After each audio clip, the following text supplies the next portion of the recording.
Olá, é bom poder estudar mais uma vez com você a Palavra de Deus, mais um estudo sobre a oração, e eu quero saudar a você usando aqui a minha Bíblia Almeida Corrigida Fiel, com a introdução da segunda epístola do apóstolo Paulo a Timóteo, no capítulo 1, versículo 2.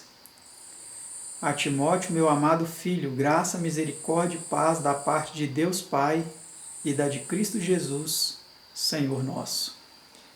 É assim que Paulo sempre cumprimentava nas suas epístolas, e é assim também que eu cumprimento a vocês em todos os estudos bíblicos, e eu espero que isso não seja algo meramente repetitivo, mas que de fato essas palavras sejam uma realidade na sua e na minha vida. A graça e a paz de Deus e de Cristo.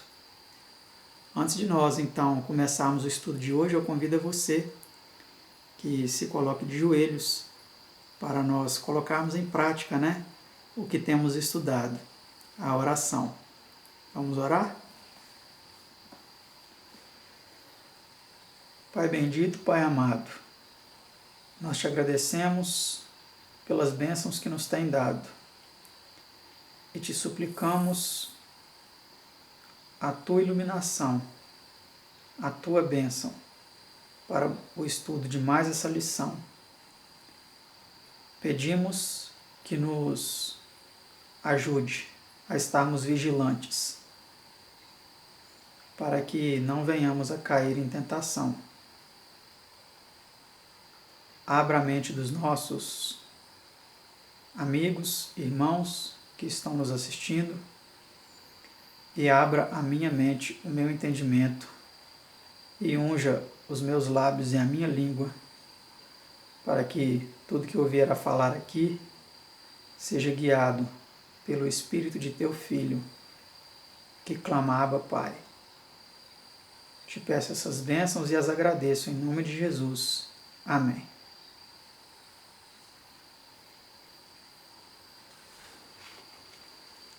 Esse sim, o estudo 144, é composto por 13 perguntas e respostas. O anterior eu confundi, achando que eram 13, eram 10. Esse sim é composto por 13 perguntas. E nós começaremos a fazê-las e também ver as respostas na Palavra de Deus a partir de agora. Então vamos para a primeira pergunta. Como somos exortados a vigiar? E já está próximo o fim de todas as coisas, portanto, sede sóbrios e vigiai em oração. 1 Pedro 4, verso 7. Então, a forma de vigiar é em oração. Não é vigiar a vida dos outros, não. Não é vigiar o irmão, não, se ele está pecando, se ele está deixando de pecar. É vigiar em oração. Vamos para a pergunta 2. Qual é uma das petições da oração do Senhor? Não nos induzas à tentação. Mateus 6,13. Algumas traduções dizem, não nos deixes cair em tentação. Pergunta 3. De que maneira nos é possível escapar à tentação? Vigiai e orai para que não entreis em tentação. Na verdade, o espírito está pronto, mas a carne é fraca. Mateus 26:41. Devemos secundar nossas orações com um espírito de vigilância, cooperando assim com Deus em atendê-las. Isto é vigiar em oração. Nós lemos esse texto, no penúltimo ou no antepenúltimo estudo, mas é sempre bom fortalecer e lembrar, Pergunta 4. De que maneira é novamente expresso esse dever? Perseverai em oração, velando nela com a ação de graças. Colossenses 4, verso 2. Então, mais uma vez, nós vemos aqui a importância da ação de graças, entremeadas nas nossas orações. Pergunta 5. Que fidelidade devemos exercer a esse respeito? orando em todo o tempo, com toda oração e súplica no Espírito, e vigiando nisto com toda perseverança e súplica por todos os santos. Efésios 6,18. E aqui quando Paulo fala desses santos, ele não está falando de santos que morreram e foi para o céu, até mesmo porque Paulo nunca ensinou isso, que alguém morria, ia para o céu e virava santo. Ele está ensinando aqui os santos, os cristãos que estavam vivos, tá certo? Então nós temos que vigiar com toda perseverança e súplica por todos os cristãos, né, que estão buscando a santificação, que estão separados deste mundo, no sentido de não participar das coisas deste mundo, e estão buscando consagrar suas vidas a Deus. Esses que são os santos que ele identifica aqui em Efésios 6,18. Pergunta 6. Quando prevalecia Israel na batalha? E acontecia que quando Moisés levantava a sua mão, Israel prevalecia, mas quando ele abaixava a sua mão, Amaleque prevalecia. Êxodo 17:11. Então ele levantava suas mãos ao céu, né, em sinal de súplica ao poder de Deus para vencer a batalha, né? Pergunta 7. O que acontece quando o pai de família deixa de vigiar?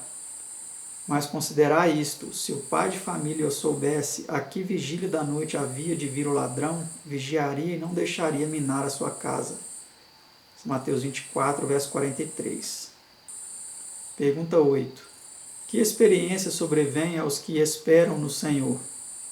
Mas os que esperam no Senhor renovarão as suas forças, subirão com asas como águias, correrão e não se cansarão, caminharão e não se fadigarão. Isaías 40, 31.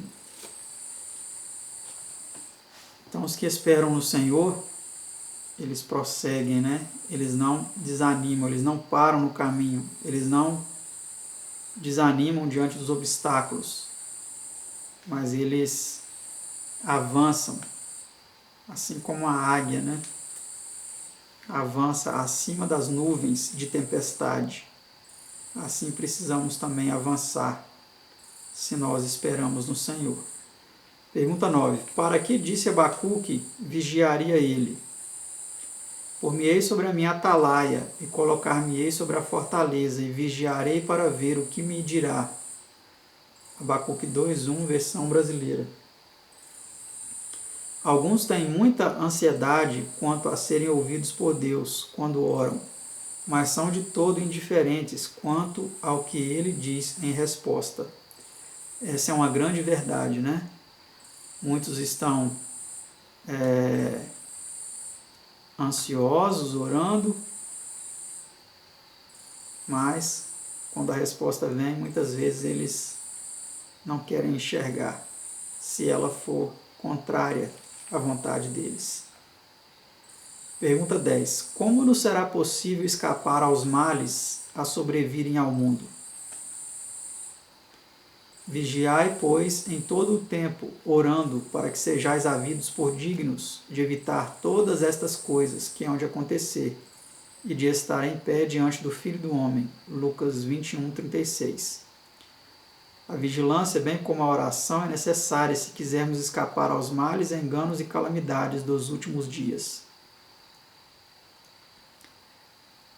Então nós precisamos vigiar, né? Se nós de fato queremos escapar de tanto laço que tem nesse mundo preparado para derrubar aqueles que querem se manter de pé, que querem se manter prosseguindo rumo à salvação final, rumo à redenção final, nós devemos estar bem atentos, né? Vigiar em todo o tempo, orando, para que possamos evitar todo laço, todo tropeço, toda tentação, e nos manter em pé diante do Filho do Homem. Pergunta 11. Qual será o resultado de não vigiar? Vamos ver o que vai acontecer com aquele que não vigia. Mas se aquele servo disser em seu coração, o meu senhor tarda em vir, e começar a espancar os criados e criadas, e a comer e a beber e a embriagar-se, Virá o Senhor daquele servo no dia em que o não espera, e numa hora em que ele não sabe, e separá-lo-á e lhe dará a sua parte com os infiéis. Lucas 12, 45 e 46. O nosso Senhor não contou esta parábola para mundanos, para pessoas que não queriam segui-lo. Ele contou essa parábola para os que queriam segui-lo e para os outros que se diziam religiosos e o estavam perseguindo e estavam tramando sua morte. Então aqui ele diz claramente que aquele servo, ou seja, aquele que se diz servo, aquele que foi confiado a ele um serviço espiritual, um serviço sagrado para realizar. Mas se ele estiver comendo e bebendo, e embriagando-se, e espancando os criados e as criadas, o que significa isso, meus amados? Quantos e quantos líderes religiosos estão espancando, estão maltratando, não muitas vezes fisicamente, embora isso possa acontecer e aconteça. Até recentemente eu vi a condenação aí do pessoal envolvido na morte de um rapaz que foi assassinado por pastores. Não vou nem citar o nome da religião, porque isso é independente de religião, pode acontecer com qualquer uma. Esse rapaz mesmo, um rapaz da Bahia. Pode pesquisar aí, você vai encontrar. Depois de 20 e tantos anos, foram condenados. Então, muitos estão espancando os criados e as criadas, como Jesus falou nessa parábola. Muitos estão maltratando as ovelhas. Muitos estão desprezando as ovelhas. Muitos estão judiando das ovelhas. Mas estão comendo e bebendo como reis, com seus gordos salários, com a sua geladeira cheia, com a sua mesa farta, enquanto muitos das suas ovelhas estão passando necessidade. E até embriagando-se, muitos estão, se dizem cristãos, mas estão se embriagando. E ainda dizem assim, não era um homem justo e temente e se embriagou. Meus amados, pessoas usando as Escrituras para dar desculpas aos seus pecados. Cretinos, miseráveis, lobos, cães mudos, hipócritas, raça de víboras, sepulcros caiados. São todas expressões que a palavra de Deus vem se referindo a esse tipo de servo. A exceção de cretino, né? Essa não está na palavra, não. Essa eu usei por conta própria.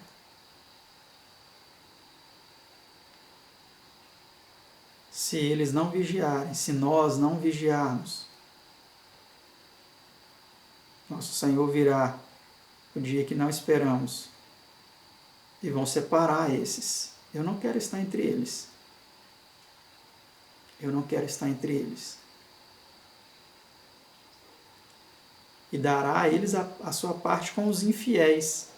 Muitos que são hoje considerados fiéis vão ser separados e entregues ao grupo dos infiéis,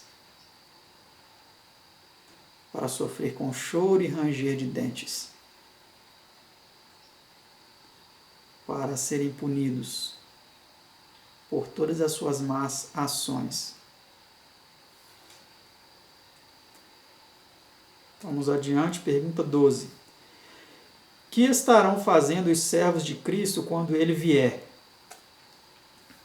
Estejam cingidos os vossos lombos e acesas as vossas candeias, e sede vós semelhantes aos homens que esperam o seu Senhor, quando houver de voltar das bodas, para que quando vier e bater, logo possa abrir-lhe. Bem-aventurados aqueles servos, os quais, quando o Senhor vier, achar vigiando. Lucas 12, 35 a 37. Será que quando Jesus vier, ele vai encontrar você e a mim vigiando? Ou ele vai nos encontrar envolvidos com os cuidados deste mundo, com as consequências da orgia, da embriaguez, da glutonaria e dos cuidados deste mundo?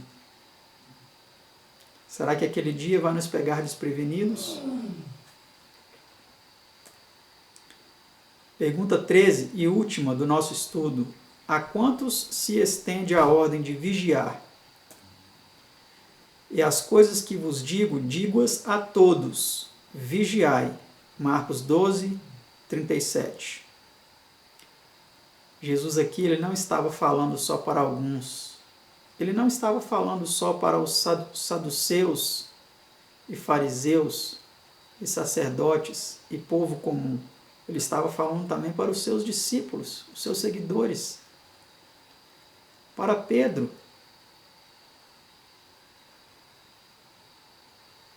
Para João. Para todos. E Cristo diz o mesmo hoje a você através dessa voz. E diz o mesmo ao dono dessa voz. Ele diz a todos: vigiai.